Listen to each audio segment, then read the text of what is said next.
네, 안녕하세요. 네, 반갑습니다. 최근 들어서 여러분들 어떤 결정을 하기가 굉장히 어려우시죠? 많은 변수들이 있어서일 때문인데요. 예를 들자면 금리 인상도 있었고, 대출도 좀 더 강화가 됐고, 또 앞으로 있을 대선 이슈도 있고, 그에 따라서 여러분들이 갈팡질팡 하실 것 같은데요. 오늘 강의를 통해서 여러분들의 내 집 마련 전략, 그리고 재테크 전략 세워보는 시간 가져보도록 하겠습니다. 자, 그럼 시작해 볼까요?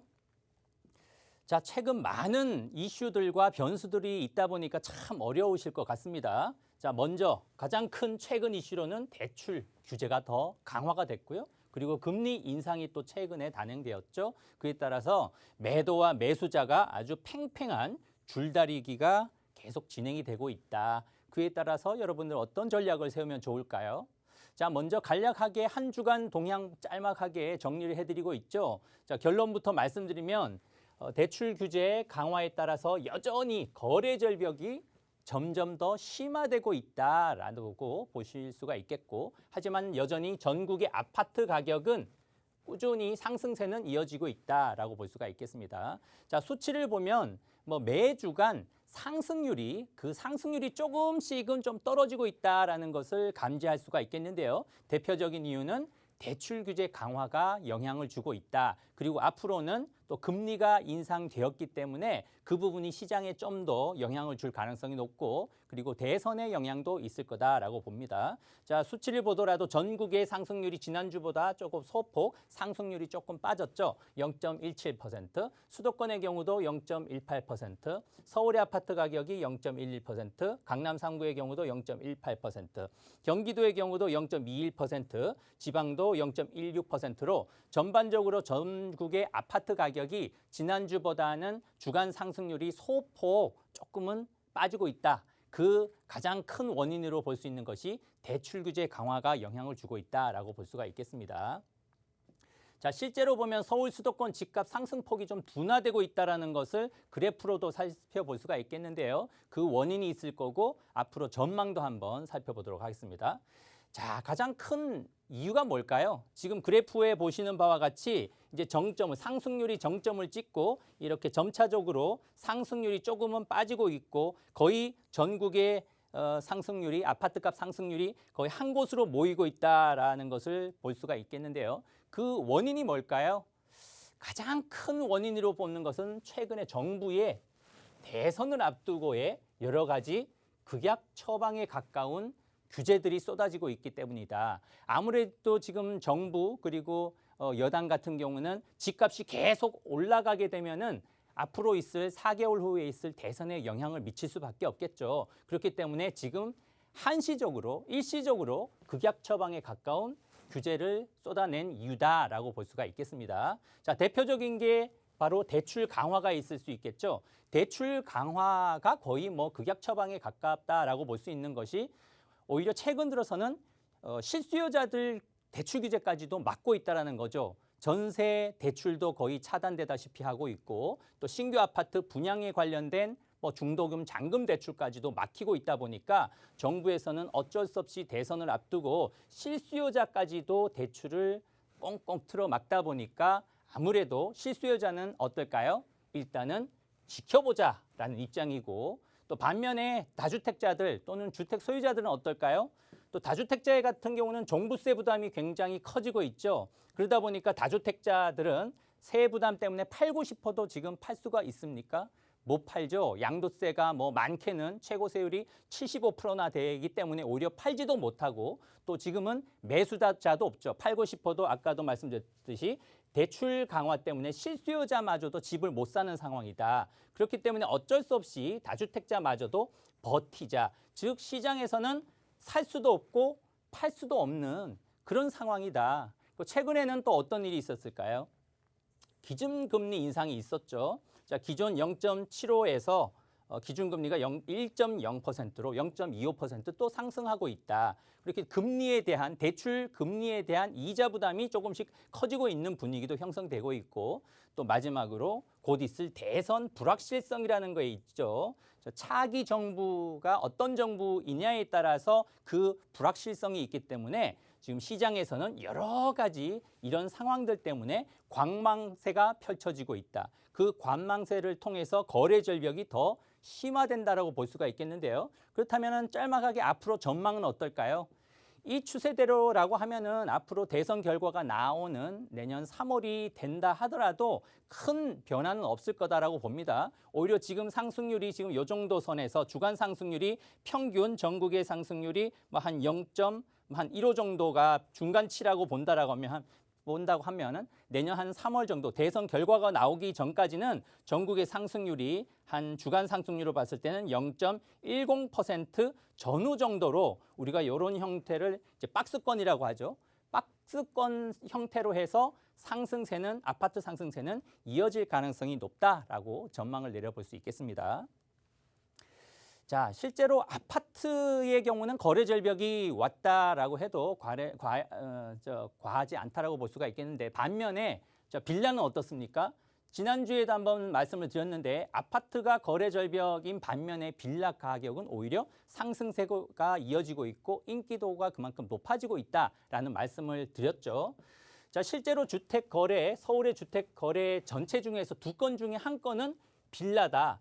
아파트가 이처럼 거래가 침체되는 반면에 빌라는 상대적으로 규제가 덜하고 또 가격이 아파트에 비해서는 저렴한 측면이 있기 때문에 빌라의 인기는 점차적으로 높아지고 있다라고 볼 수가 있겠는데요. 실제로 전체 주택 매매 총 서울의 경우는 10만 4,492건 중에 이 중에 거의 한 반 정도는 1월에서 9월 수치를 본다면 빌라의 경우는 한 총 5만 1,708건으로 거의 아파트보다 그래프를 보더라도 아파트보다도 빌라의 거래 건수가 점점 높아지고 있다라는 말씀을 드렸는데요. 그 이유가 또 뭐라고 했죠?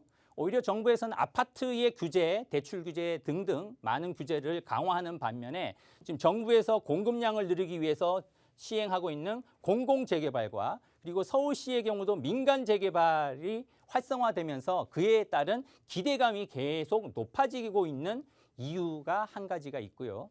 두 번째는 아파트가 굉장히 가격이 많이 올랐기 때문에 비싸죠. 그리고 정부의 규제가 아파트에 집중되다 보니까 상대적으로 덜한 쪽 그리고 빌라 쪽으로 풍선 효과가 발생되고 있는 이유다라고 그 원인을 찾아볼 수 있기 때문에 여러분들이 아파트보다는 아무래도 빌라에 관심을 가지면 좋겠다라고 볼 수가 있겠고요. 자, 하지만 빌라 구입 시에 또 주의사항이 있죠. 자, 어떤 게 있을까요? 여러분들이 가장 헷갈려하는 부분, 관심 있어 하는 부분이 바로 권리산정일인데요. 자, 권리산정일이 뭘까요? 바로 우선 공급권 부여일이죠. 쉽게 설명드리면 조합원 입주권을 받을 수 있는 자격이 주어지는 바로 그 날이다. 그러니까 이 날을 넘겨버리면 어떻게 될까요? 현금 청산이 된다고 하기 때문에 여러분들이 굉장히 지금 혼란스럽다라는 부분이죠. 그러니까 두 가지를 여러분들이 분류를 할 필요가 있겠는데요. 첫 번째는 지금 국토부에서 정부가 추진하고 있는 이사 대책에 따른 도심 공공주택 복합 사업에 관련된 내용이 있고요. 두 번째는 서울시에서 추진하는 신속 통합 기획에 따른 민간 재개발 이 두 가지가 조금 차이가 있다라는 점이죠. 첫 번째, 국토부에서 추진하고 있는 도심 공공주택 복합 사업의 경우는 권리 산정일이 언제일까요? 바로 올해 6월 29일이고 서울시에서 추진하고 있는 민간 재개발의 경우는 권리 산정일이 언제죠? 바로 9월 23일이다. 이 차이가 있고 그리고 정부에서 추진하는 공공주택 복합 사업의 경우는 어떻습니까? 그래서 이날 6월 29일 여러분들이 알고 있는 내용은 이 정도죠. 6월 29일 이후에 그 사업지에 주택 등 지분 취득을 할 경우에는 현금 청산된다라고만 알고 계신데 실제로 내용이 살짝 좀 변경이 됐죠. 어떤 경우냐? 신축의 경우는 좀 예외 규정이 생겼다라는 부분입니다. 신축의 경우는 여러분들이 항상 좀 혼란스러워 하는데 이렇게 정리하시면 좋을 것 같습니다. 올해 2월 4일 전에 허가가 떨어지고 나서 그리고 국토부 장관이 후보지들, 개발할 후보지를 발표를 했죠. 발표하는 날 이전에 이 신축 분양 빌라를 분양 계약을 체결을 하고 그 이후에 또 지구 지정이 있겠죠. 지구 지정이 있는 이전에 바로 준공을 받아서 소유권 이전을 할 경우는 입주권이 주어진다. 이 내용도 여러분들이 알고 계시면 큰 도움이 되실 것 같고요. 자, 그렇다면 서울시에서 추진하고 있는 신속통합기획 민간 재개발은 어떨까요? 자, 서울시의 민간 재개발 같은 경우는 이 구체적인 예외 규정이 안 나와 있기 때문에 여러분들이 더 혼란스러울 수밖에 없는데, 현재대로라고 하면은 자, 23일이죠. 9월 23일 이후에 라도 구축 빌라, 이미 지어진 빌라의 경우는 언제든지 소유권 이전이 가능합니다. 구빌라의 경우는 언제든지 소유권 이전이 가능해서 조합원 자격을 승계를 받을 수 있는 반면에, 자, 신축은 어땠죠? 지금 서울시에서 발표한 내용대로라고 하면은 9월 23일 이전에 등기 완료되지 못한 신축의 빌라의 경우는 현금 청산된다라고까지만 내용이 나와 있는데, 여기에서 우리가 정부의 이사 대책을 준용을 한다면 서울시도 마찬가지로 앞으로 아마 추가로 변경될 내용이 나올 가능성이 높을 텐데요. 그 내용으로 본다라고 하면 역시 신축 빌라의 경우는 9월 23일 기준으로 그 이전에 허가가 떨어진 신축 빌라이면서, 그리고 12월 달 다음 달 말이면은 구역 예비 후보지들이 발표되기로 했죠. 25곳을 발표를 하기로 했는데, 그 발표일 이전에 분양 계약을 체결을 하고 나서 역시 그 발표된 25개 구역들이 지구 지정을 받기 전까지 준공을 받고 소유권 이전이 되면은 아마도 이 우선 공급권, 입주권을 받을 가능성이 높다라고 여러분들이 알고 계시면 도움이 될 것 같습니다. 자, 그 기준으로 우리가 빌라 구입 시에 한번 주의사항들을 정리를 해본다면, 아무래도 변수들이 많다 보니까 재개발이라든지 이런 민간 재개발, 그리고 공공 복합 사업 역시 변수들이 많다 보니까 앞으로 사업이 지연은 불가피하다. 그런 지연 불가피한 내용들이 어떤 내용이 있을까요? 자, 권리 산정일에 따른 현금 청산자들의 반발이 아무래도 앞으로 심해지겠죠. 그리고 다가구 월세를 받고 있는, 지금 아파트 개발이 필요 없는 고령의 월세를 뭐 한 달에 200만 원, 300만 원 받고 있는 다가구 주택 소유자들은 어떨까요? 아파트 받으면 월세를 못 받기 때문에 오히려 반대할 우려도 있고, 그리고 권리 산정일 이전에 허가를 받은 신축 빌라 사업자들도 있죠.